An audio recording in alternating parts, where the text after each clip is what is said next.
La parole de Dieu dans le cœur de l'homme, elle est plus précieuse que l'or. Bonjour chers frères et sœurs en Christ, que Dieu vous bénisse en cette matinée au nom de Jésus-Christ de Nazareth. Nous continuons notre sujet sur la persécution. Ce matin, nous voyons la persécution familiale. La Bible nous fait comprendre que même Jésus-Christ a été persécuté au sein même de sa propre famille, parmi ses frères, ses sœurs. La Bible dit dans Jean chapitre 7, après cela, Jésus parcourait la Galilée car il ne voulait pas séjourner en Judée, parce que les Juifs cherchaient à le faire mourir. Or, la fête des Juifs, la fête des tabernacles était proche, et ses frères lui disent, pars d'ici et va en Judée, afin que tes disciples voient aussi les œuvres que tu fais. Personne n'agit en secret lorsqu'il désire paraître.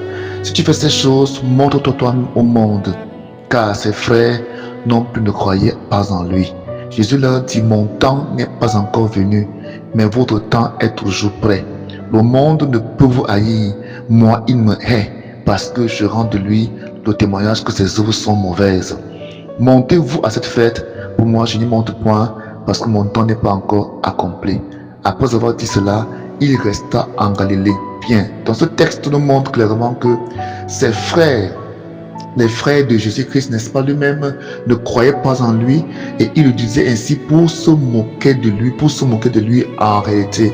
Verset 10, lorsque ses frères furent montés à la fête, il monta aussi plus tard. Donc ce texte nous montre clairement que même ses frères ne croyaient pas du tout en lui, et il le disait pour se moquer. Et il disait que quand quelqu'un fait les choses, que les œuvres que tu fais, il ne doit pas être caché, il doit paraître. Monte donc à la fête là pour qu'on te voit aussi, qu'on voit aussi que tu peux faire ces choses là. C'est une persécution, frère, parce qu'il y a des persécutions psychologiques, il y a des persécutions, n'est-ce pas, qui viennent, et quand elles sont très fortes quand elles viennent dans notre environnement. On va lire, n'est-ce pas, encore dans Marc chapitre 6, là-bas on va voir même les noms des frères de Jésus qui le persécutaient ainsi. Dans Marc chapitre 6, la Bible dit, Jésus partit de là et se rendit dans sa patrie. Ses disciples le suivirent, et quand le sabbat fut venu, il se mit à enseigner dans la synagogue. Beaucoup de gens qu'il entendit étaient étonnés et disaient, d'où lui viennent ces choses? Quelle est donc cette sagesse qui lui a été donnée? Et comment de tels miracles se font-ils par ses mains? N'est-ce pas le charpentier, le fils de Marie, ses frères, le fils de Marie, le frère de Jacques, de Joseph, de Jude et de Simon? Et ses sœurs ne sont-elles pas ici parmi nous? Et il était pour eux une occasion de chute. Vous voyez que voilà ici, dans Marc, nomme, n'est-ce pas, les frères et les sœurs de Jésus. Ils n'ont pas donné les frères de Jésus, parce que c'est un peu difficile que la Bible nous donne les noms des femmes. Alors, ici, la Bible donne les noms des frères. Donc, on peut voir que Jésus avait 4 frères. La Bible parle bien des frères. Et la Bible dit ici, n'est-ce pas le fils du charpentier, le fils de Marie, le fils de Marie? Bien. Alors, donc Jésus était appelé charpentier dans là où il avait grandi. Et la Bible dit que son frère Jacques, Joseph, Jude et Simon, c'était ses frères.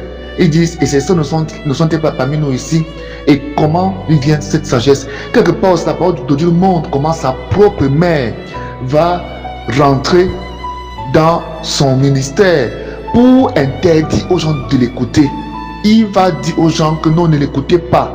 Il n'est pas normal, ne l'écoutez pas. Vous voyez qu'ici, on voit sa mère, ses frères qui le persécutaient et qui empêchaient aux gens d'écouter son message. Et cette fois-là, Jésus a rabroué son moment. Il leur dit que mon père, ma mère, mes frères, mes soeurs sont ceux-là qui écoutent ma parole et qui l'observent. Donc ce matin, nous voulons vous dire de suivre l'exemple de Jésus, parce que Jésus-Christ a été persécuté dans sa propre maison, parmi ses propres frères. C'est là-bas que la persécution est même encore terrible, parce que Satan va beaucoup plus utiliser ton environnement immédiat pour essayer de te retarder, de te refroidir dans ta marche avec Jésus.